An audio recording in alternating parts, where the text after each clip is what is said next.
नमस्कार. मी दत्ता सरदेशमुख. यूट्यूबवर माझ्या फॉलोअर्सच्या संख्येनं नुकताच 10,000चा टप्पा पार केला आहे.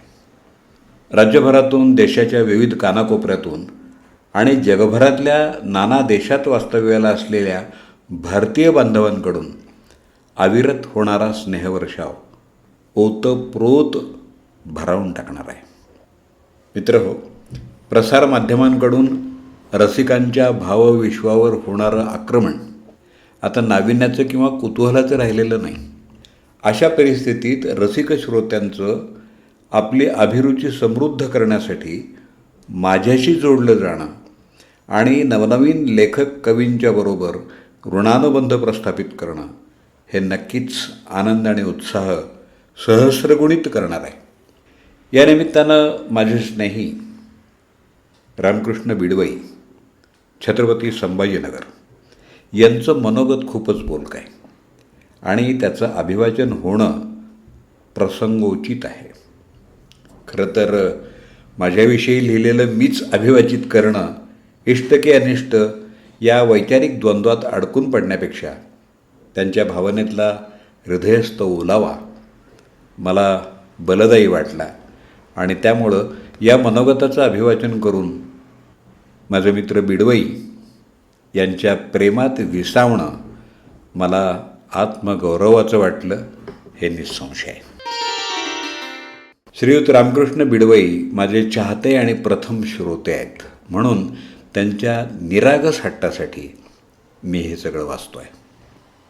असं म्हणतात की अपना कोई चाहने वाला तन्हा नहीं रहना चाहिए. ऐकूयात तर श्राव्य दिंडी. निखळ, निर्भेळ, नितळ, नित्य नूतन ज्ञान आणि रंजनाचंच गुंजन करण्याचा वसा ज्यानं उचलला आहे अशा माझ्या वाणी प्रभू उच्चार श्रेष्ठ मित्राला सर्वप्रथम मानाचा मुजरा. तुम्हाला अष्टांगानं नमन करणं हा माझ्या अभिमानाचाच भाग नाही, तर तो माझ्या अतीव आनंदाचाही विषय आहे.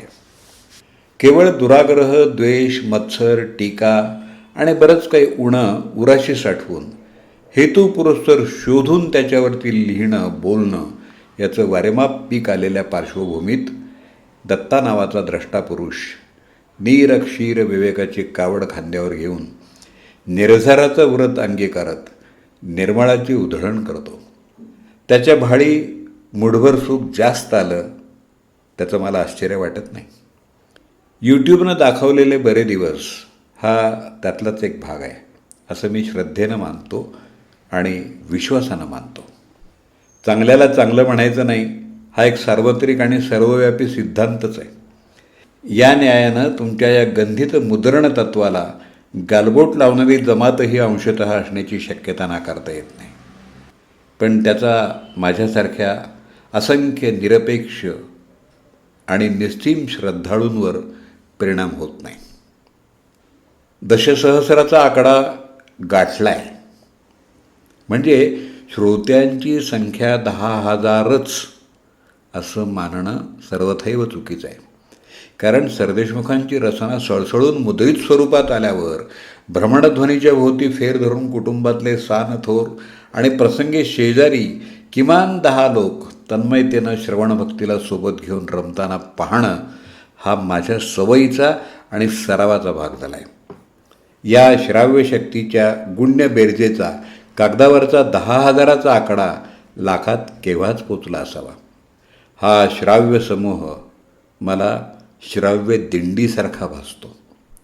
विटेवर उभं राहण्याच्या ऐवजी पोडियमवर उभा राहून एक वाणी सखा निर्विकार मनानं सतत अविरत अनेकांच्या गद्यरूपाला पद्यपंथात आणण्यासाठी प्रयत्नशील असतो. मुद्रण करणाऱ्याचं काम सिद्धीला गेलं की या वाक्पुरुषाची सावली ते निगुतीनं संपादित करूनच ते गोजिर लेखार्भक मृदू मुलायम वस्त्रात गुंडाळून आमच्यापर्यंत देत असते. आणि अशा देखण्या दिंडीचा मी एक साक्षेपी वारकरी असल्याचा मला आनंद वाटतो. रामकृष्ण बिडवई.